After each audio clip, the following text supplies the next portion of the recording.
Hello everyone, welcome to Read-Aloud with Miss Katie. Remember, go to our YouTube page, hit Empowered Tutoring Inc. Hit that subscribe button so you never miss a book from me.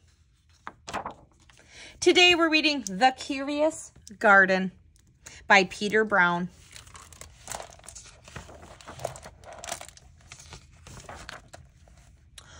There once was a city without gardens or trees or greenery of any kind. Most people spent their time indoors. As you can imagine, it was a very dreary place. However, there was one boy who loved being outside, even on drizzly days whilst everyone else stayed inside. You could always find Liam happily splashing through his neighborhood. It was on one such morning that Liam made several surprising discoveries. He was wandering around the old railway as he did from time to time when he stumbled upon a dark stairwell leading to the tracks. The railway had stopped working ages ago, and since Liam had always wanted to explore the tracks, there was only one thing for the curious boy to do.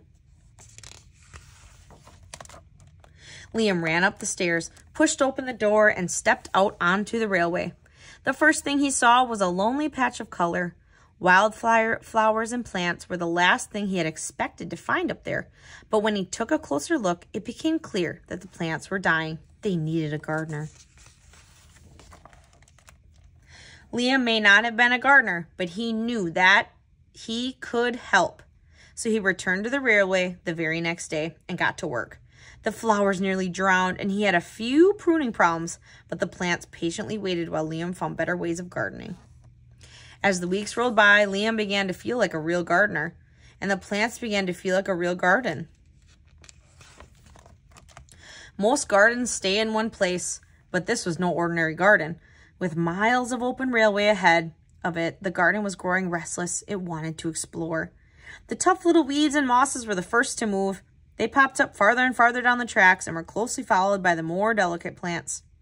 Over the next few months, Liam and the curious garden explored every corner of the railway.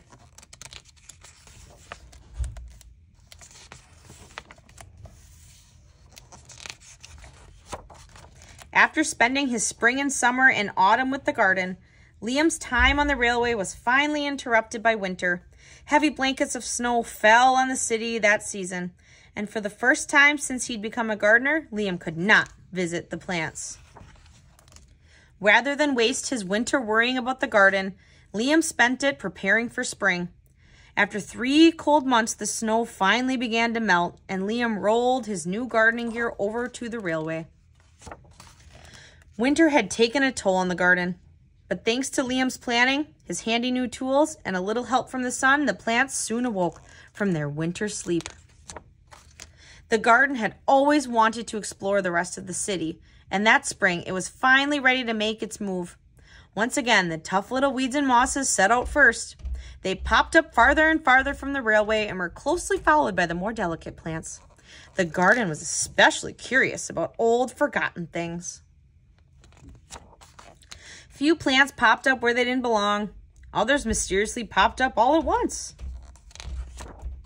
But the most surprising things that popped up were the new gardeners.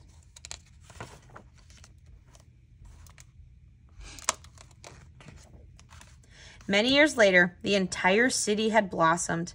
But of all the new gardens, Liam's favorite was where it all began.